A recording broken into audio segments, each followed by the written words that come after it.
Today we're going to be taking a look at a fantasy film that I feel like has kind of disappeared under the radar. It's only really beloved because George R.R. Martin loved it so much, he actually had them name one of the dragons in the Game of Thrones television series after the one in this film. Yeah, we're going to talk about a little bit of the success of it, why it kind of went away, and I kind of give an explanation of what happened afterwards, why that all played a part. But let's talk about one of the first movies that used industrial light and magic outside the Star Wars franchise. This is it. This is the first one. Yeah, it's Dragonslayer, baby.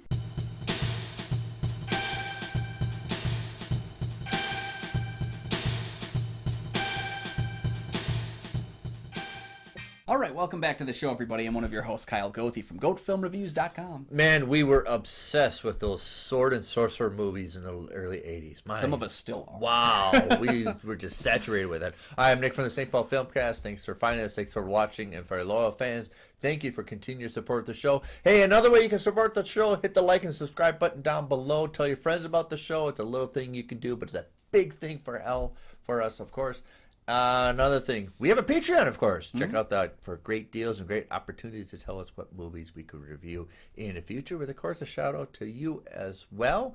Both Kyle and I are members of the Minnesota Film Critics Alliance. Check out our webpage for critics reviews as well as ours. And today we're talking about a staple from the early 80s. It's Dragonslayer. Let's do it. So young Galen, a wizard's apprentice, goes on a quest to kill a powerful dragon after his master dies. The king has a deal with the dragon to give it virgins to keep his land safe, but when his own daughter is the next chosen, he offers Galen his help. Okay, so this is directed by Matthew Robbins. Previously, before this movie, he directed Corvette Summer with Mark Hamill, and that movie was a bomb. But actually, that movie's getting a lot more traction now after people kind of giving it a second viewing of it. I think people are reevaluating, like they're seeing their heroes and they're like, they made other movies? Like that's happening a weird amount nowadays. Maybe it's because the internet and the social media age, people are talking about them more.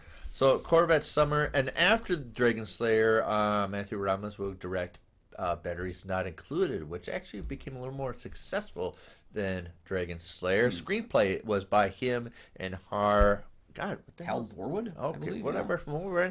Of course, and like I mentioned, special effects were brought by George Lucas's company, Industrial Light and Magic. This is the first one out of the Star Wars franchise to use it. And also, this is a marriage between Paramount and Disney as well. Yeah, they'd previously done Popeye together as a co-production. Yeah. And then this was their second take, drastically different in terms of its tone and what they're going for. And I think that actually created a little bit of controversy because there was trades reporting that Disney was co-producing this film that featured nudity and blood and dragons and fighting. And it kind of got Disney in a little bit of hot water at the time, it seemed, even though it was a co-production and Disney's name was never like on the front of it. But these are kind of the problems that come up when people get their feelings. It's just rear ends. That's all you see is rear ends. Yep. Okay.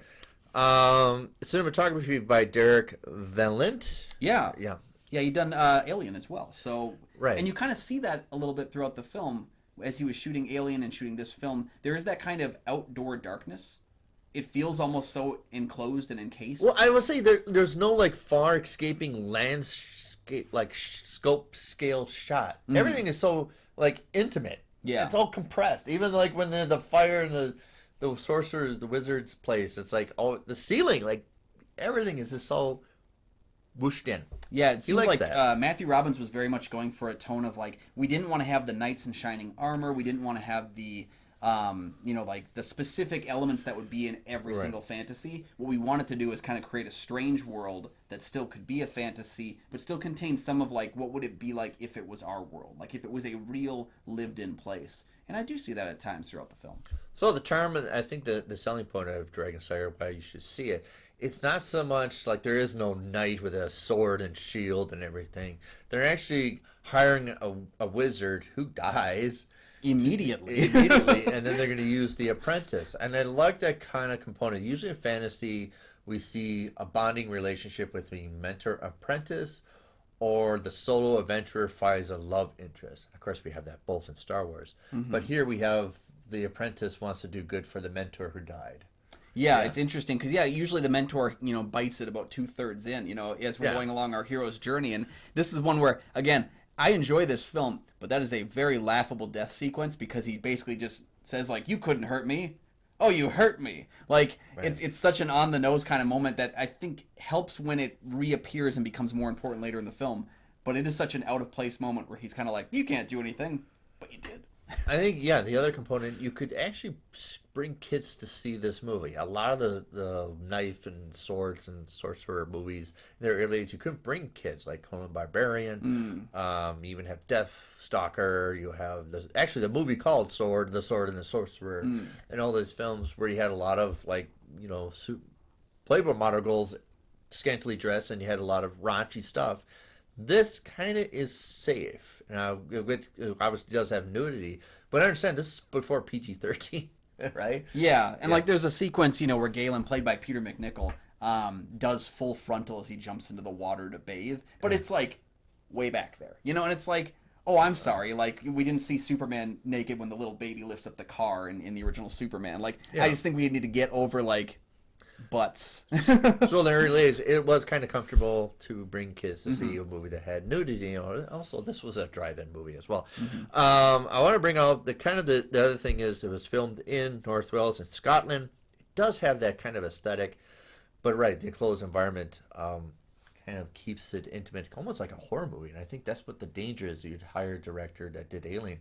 It does feel like it's going to go dangerous, but it keeps at a safe distance for kids almost. And I understand that Disney's playing this card very carefully to the chest. Yep.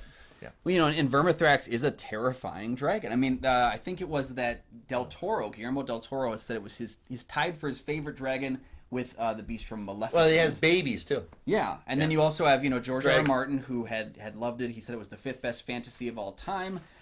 He'd also, I mean, I think it's very obvious that he named Tyrion Lannister in Game of Thrones after Tyrion, the character from this film. So he's got a lot of elements that he kind of pulled from. Yeah. And it does feel early George R. R. Martin, early Game of Thrones-esque relations, because there is that interpersonal conflict that's paired with the action scenes. Like they have to sacrifice a girl to the dragon so the keep the dragon at bay. Yeah. But the damage is they provide a ceremony for it, almost like the worship of it. Dragons are always kind of metaphor of kind of an immoral sin played upon a civilization, whether it's power, Smaug is always greed, or some kind of lustful kind of thing, or animalistic kind of thing. And here it's kind of like the power that kind of dominates everybody to be cowardly, to give in, right? Even the stronger men, like, I won't fight that. So I love that the Dragonslayer is kind of, are you really going to slay this dragon? This dull-eyed Peter McNichol. Yeah. Are you really going to do this? The whole journey in the movie is like, you don't have any kind of weapon with you. You just have a bag of gifts, and you're kind of clumsy with your trickery. Right. Yeah, he's very Link-esque from Zelda, because it's just like he starts off with like a bowl full of dreams, like, and it's just this character who's like not intimidating in the slightest, but grows to it over the course of the film. Because there's at least 5 other people in this film that I think could take that dragon better, but that's not the point. The point is that because he is the one who's hopeful and the brave one, and the one who goes in knowing he's probably going to die.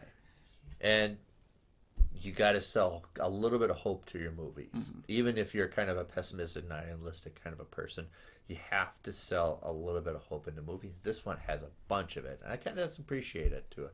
And plus, the impression that you have this doe-eyed kid, very Disney. You have to have big eyes, and I think that's why they kind of hired Peter to do this movie. Yeah, and of course, and then he'd be like a weasel on Ghostbusters too. That's the thing is he was you know a first time acting in this film, and he was leading this fantasy where like if the dragon doesn't work, that's pretty rough, and if he doesn't work, that's pretty rough as well for your film. So the fact that both worked pretty well, I don't remember another film where he was the lead actor ever. Which I find surprising because he actually hides this film on his CV. He doesn't list Dragonslayer because he's embarrassed by it. But I think he's quite good in the film, even though he's really great when it comes to playing villains or assholes. Like I mentioned his character as well from Addams Family Values. Just a bad guy all around. Of course, I want to bring up Caitlin Clark. She is the female that's pretending to be a male that gets revealed in the pond. Oh my God, he's going to swim up to her. Oh my God, you're a girl. A lot of times in fantasy writing, women disguising as male, and this is not talking about trans or anything, but usually to hide there is to war. To go to war, usually female characters disguising as male, to go to battle.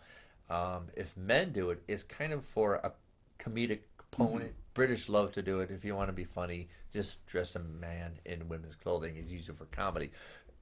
Reverse it is usually for fantasy and for sparring and war and all that stuff, and to be appreciative of how good of a battle person you are. Yeah, it almost became a trope at times. I don't think they're talking about trans in this movie. No. I think it's just a trope of her wanting to be regarded as a warrior and won't be accepted unless she, Yeah, much like what is it, Éomer from Lord of the Rings or Mulan. Yeah. These characters from our popular culture who disguise themselves because women were meant for other things. Right, very in much like societies. Mulan. Right. Yeah. Yeah.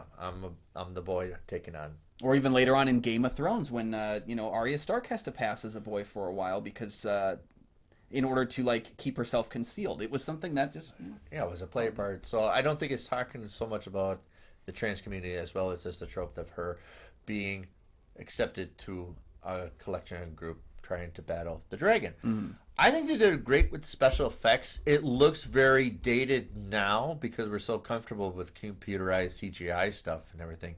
But I like the practicality of it. It flies around. You wait for it. The anticipation's far better than, oh my God, you get to see it right. Like Dragonheart, you see it right away or something like that.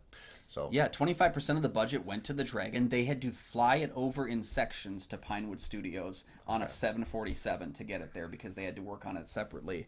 The idea that this dragon, and I do think like it's aged, but I don't think it looks bad at all. no, hopefully that's what I was trying to convey. It was actually the first film to feature go motion, which was a different form of stop motion. Thanks for bringing that while up. they were My God, filming it's it in as my well. notes somewhere. Yeah, yeah, and I think Go that mode. looks good still. It really Right. does. So usually with anime, you had to stop the film. Here, you had to keep the film moving to play the parts. Right? Yeah, there's a dance that has to be done between the people controlling the element and the people controlling the camera to make sure that everything moves smoothly when you're doing it. It's a difficult thing to do, but it does create what's called a motion blur.